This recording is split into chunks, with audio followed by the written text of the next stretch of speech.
Shalom, selamat pagi, selamat berjumpa kembali di dalam Mimbar Gemar Online. Hari ini hari Selasa tanggal 19 November tahun 2024 bersama saya Yosua Hendri. Puji Tuhan, Bapak Ibu, perenungan kita pada pagi hari ini akan saya beri judul yaitu Dia Mengenal Hatiku. Ya, judul dari perenungan kita Dia Mengenal Hatiku. Kita akan mempelajari sikap kita yang terbaik saat menghadap hadirat Allah. Perenungan kita akan terambil dalam Lukas 18:9-14. Lukas pasal 18 ayat 9 sampai 14. Saya bacakan ayat 9. Dan kepada beberapa orang yang menganggap dirinya benar dan memandang rendah semua orang lain, Yesus mengatakan perumpamaan ini. Ada dua orang pergi ke bait Allah untuk berdoa. Yang seorang adalah Farisi dan yang lain pemungut cukai. Orang Farisi itu berdiri dan berdoa dalam hatinya begini. Ya Allah, aku mengucap syukur kepadamu karena aku tidak sama seperti semua orang lain. Bukan perampok, bukan orang lalim, bukan pezina, dan bukan juga seperti pemungut cukai ini. Aku berpuasa 2 kali seminggu, aku memberikan 1/10 dari segala penghasilanku. Tetapi pemungut cukai itu berdiri jauh-jauh, bahkan ia tidak berani menengadah ke langit, melainkan ia memukul diri dan berkata, Ya Allah, kasihanilah aku orang berdosa ini. Aku berkata kepadamu, orang ini pulang ke rumahnya sebagai orang yang dibenarkan Allah dan orang lain itu tidak. Sebab barang siapa meninggikan diri, ia akan direndahkan, dan barang siapa merendahkan diri, ia akan ditinggalkan. Bapak Ibu saudara kasih Tuhan, ya kita akan belajar sikap hati yang benar saat menghadap hadirat Allah. Oleh sebab itu judulnya tadi Dia Mengenal Hatiku. Ya, Dia mengenal hati kita. Saat kita menghadap hadirat Tuhan, kita ini terbuka, kita ini telanjang di hadapan Tuhan.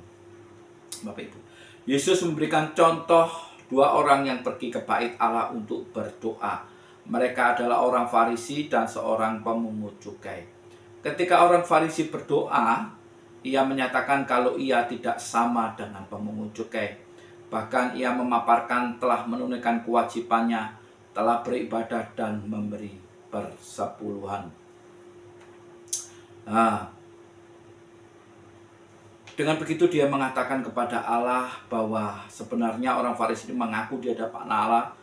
Menurut pandangan orang Farisi ini bahwa dia adalah orang saleh dan tidak berdosa seperti kebanyakan orang lain. Dengan melakukan semua itu, ia tidak menunjukkan kesungguhan hati, melainkan keangkuhan. Ia menganggap dirinya lebih baik dari orang lain dan dirinya lah yang paling benar. Itu sebabnya ia menjadi tidak menghargai orang lain. Bapak Ibu, sikap hati dari orang Farisi saat menghadap Tuhan dipenuhi dengan keangkuhan, dipenuhi dengan kesombongan. Dia memaparkan begitu banyak yang sudah dia lakukan untuk Tuhan, begitu banyak yang dia kerjakan untuk Tuhan. Dan pada saat itu memang bait Allah seperti gereja sekarang adalah tempat orang untuk berdoa. Bahkan janji Tuhan kepada Salomo bahwa setiap orang yang menaikkan doa di dalam rumah itu, di dalam bait Allah, maka doanya akan didengarkan. Itu kita bisa baca dalam 1 Raja-Raja 8 pasal 8 ayat 28-30 kalau tidak salah. Di situ dikatakan bahwa Tuhan menjanjikan, janji kepada Salomo setiap orang. Salomo memohon kepada Tuhan setiap orang yang berdoa di dalam bait Allah, maka doanya akan didengarkan. Ya. Oleh sebab itu orang Farisi ini datang kepada bait Allah, datang kepada Tuhan dengan segala keangkuhan. Dia berdiri supaya dilihat orang, Bapak Ibu. Ya, mungkin dia ini berdiri, dia berdoa untuk dilihat orang. Dia melakukan segala sesuatu untuk Tuhan itu supaya mendapat penilaian dari orang. Ya, menganggap dirinya paling benar dan menganggap orang lain salah, menganggap orang lain rendah. Ya, itu bukan menunjukkan kesungguhan hati di dalam datang dalam hadirat Tuhan, Bapak Ibu. Tetapi berbeda dengan pemungut cukai, ia menyadari kalau dirinya orang berdosa Ia bahkan tidak berani menengadah ke langit, ya, menengadah ke langit, melihat sorga pun dia tidak berani, membayang melihat sorga pun tidak berani, ya, melainkan memukuli diri dan meminta agar Allah mengasihaninya. Artinya apa? Memukuli diri ada dia mengintrospeksi diri, dia melihat dirinya, Tuhan, ini diriku. Dia melihat dirinya begitu banyak dosa dan dia mohon pengampunan dan pengasihan daripada Tuhan. Ya, karena apa? Karena dia merasa dirinya tidak layak. Oleh sebab itu pemungut cukai ini berdiri jauh-jauh. Dia tidak mau mendekat, dia berdiri jauh-jauh, berbeda dengan orang Farisi. Bahkan kalau bisa saya gambarkan, orang Farisi ini berdiri di depan, di tengah-tengah, supaya apa? Orang melihat. Tetapi pemungut cukai ini datang dalam hadirat Tuhan, datang kepada bait Allah. Dia berdiri jauh-jauh, menengadah ke langit, melihat surga, membayangkan surga aja tidak berani, Bapak Ibu. Karena apa? Dia melihat dirinya, dia mengintrospeksi dirinya, ya, mengoreksi diri, mengintrospeksi dirinya. Begitu banyak dosa pelanggaran yang dia lakukan. Oleh sebab itu dia datang kepada Tuhan, mohon belas kasihan. Pemungut cukai ini bersikap rendah hati dengan mengungkapkan pertobatannya, ya, mengungkapkan pertobatannya, datang kepada Tuhan, datang menghadap hadirat Tuhan. Dia, jangan lupa, dia mengenal hati kita, dia mengenal hatiku. Tidak ada yang tersembunyi di hadapan Tuhan. Tidak ada yang tersembunyi di hadapan Tuhan. Semua di hadapan Tuhan itu telanjang. Tuhan sangat sanggup melihat kedalaman hati kita saat kita datang di dalam hadirat Tuhan. Ya, apakah kita datang seperti orang Farisi dengan membanggakan segala apa yang sudah kita kerjakan untuk Tuhan? Pelayanan kita yang dahsyat luar biasa. Apapun yang kita kerjakan, persembahan-persembahan yang kita berikan, uang kita berikan kepada gereja, ya, kita sombongkan di hadapan Tuhan dengan keangkuhan kita. Atau kita datang kepada hadirat Tuhan seperti pemungut cukai ini. Dia melihat dirinya tidak layak. Dia melihat dirinya banyak dosa pelanggaran, sehingga menengadah melihat langit, melihat surga pun dia tidak berani. Bapak Ibu, oleh sebab itu pada Bapak Ibu, Allah sangat mengindahkan pemungut cukai ini. Tuhan katakan ayat 14, Aku berkata kepadamu, orang ini pulang ke rumahnya sebagai orang yang dibenarkan Allah.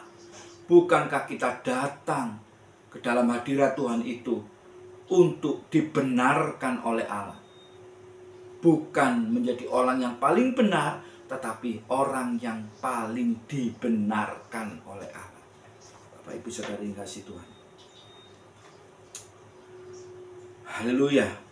Mari kita belajar dari kedua contoh di atas, ya. Mari kita mengintrospeksi diri saat kita datang kepada Tuhan. Apakah motivasi kita sudah benar atau tidak? Bila tidak, bila kita masih memiliki keangkuhan hidup, Bapak Ibu Saudari yang kasih Tuhan, bila kita masih memiliki kesombongan di hadapan Tuhan, membanggakan segala sesuatu dari Tuhan, tidak terlambat, belum terlambat bagi kita untuk mengubahnya, karena Allah mengenal hati kita. Bapak Ibu, masih ada kesempatan. Kalau kita datang dengan kesombongan kita di hadapan Tuhan, melakukan, bermodalkan karena kita sudah melakukan pekerjaan Tuhan yang luar biasa, berkorban luar biasa. Mari pada saat ini, belum waktu, belum terlambat, masih ada waktu. Mari merubah, ya, motivasi hati kita saat datang di hadirat Tuhan. Karena Tuhan mengenal hati kita. Allah pun akan menguji motivasi kita ketika datang berdoa, beribadah, atau menghadapnya secara pribadi. Sikap hati yang benar diperlukan saat kita datang menghampiri Tuhan di dalam doa. Ujung daripada kita datang beribadah, berdoa kepada Tuhan adalah menjadi orang yang dibenarkan oleh Tuhan. Ya, dibenarkan oleh Tuhan. Kita ini orang berdosa. Kita bertobat, kita harus bertobat. Ya, hasil dari kita datang kepada berjumpa dengan Tuhan adalah dibenarkan oleh Allah. Bukan seperti orang Farisi, dia menyombongkan dirinya, membanggakan dirinya apa yang sudah dilakukan, tapi tidak mendapatkan faedah hasil daripada ibadahnya, Bapak Ibu. Oleh sebab itu Tuhan mengenal hati kita, amin. Tuhan mengetahui hati kita. Kita harus belajar memiliki motivasi yang benar dalam masuk dalam menghadap hadirat Tuhan, agar Tuhan mengindahkan kita dan membenarkan segenap kehidupan kita. Puji Tuhan, demikian perenungan yang dapat saya sampaikan. Semoga perenungan ini menjadi bekal kita di dalam mengarungi kehidupan kita pada hari ini, ya, di dalam pertolongan dan kasih karunia Tuhan. Mari kita berdoa. Tuhan Yesus, pagi hari ini kami telah menerima kebenaran firman-Mu sebagai bekal kami Tuhan untuk menjalani kehidupan kami hari ini.